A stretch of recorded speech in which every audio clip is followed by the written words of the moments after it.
What is up, guys? It's Sam Moses with Ulti-Roll. Today we are talking about fixing low back pain that is due to sitting. Sitting very much affects a muscle called the psoas, which is this big deep muscle that goes from our lower back and it feeds into our upper leg. Now, when we're sitting, our psoas is held in a shortened position, and over time it will adaptively shorten to that position. That's fine when we're sitting, but then when we go to stand up, if our psoas is nice and short and we don't have the range of motion out of our hip to extend, we're forced to compensate with with another segment.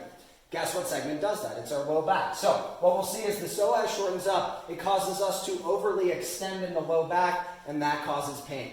So today what we're going to talk about are 2 mobility drills that we can do to counteract this psoas shortening, to reintroduce a normal low back position and get rid of that pain.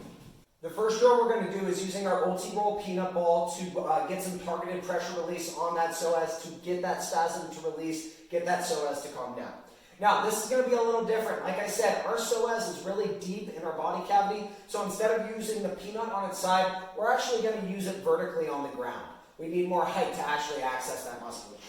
Now, what we're going to do, we're going to find the pointy part of our hip, we're going to get the peanut ball right on the inside, right in that area inside of that pointy part, and then we're going to get some pressure into it. Now, in advance, this is not going to be comfortable. We're going to go really deep in the body cavity, so please don't be shocked if you experience some discomfort. The final thing is we're going to breathe and relax into this pressure. It's really easy to get spasmed up given how uncomfortable this is. So let's breathe, relax, and just let that pressure do some work on that psoas. We can stay here for a minimum of 2 minutes. If you want to spend more time, 5, 6, 7 minutes, that's great, and then we'll switch sides to the other hip. The last drill we're going to do is a stretch to reintroduce length to our psoas. For this stretch, we're going to use the monster band, which is going to assist getting us deeper into it, but also give us some secondary joint repositioning benefits. So I got the band anchored to something secure, and the other side of the band is at the top of my femur. From there, I'm going into a split stance.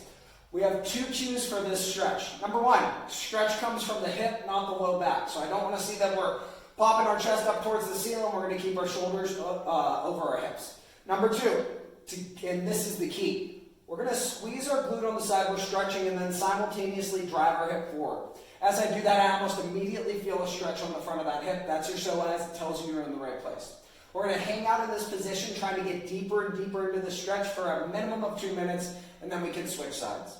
The combination of the target pressure release plus this stretching should add some length and normality to that psoas, which is going to make your low back feel awesome.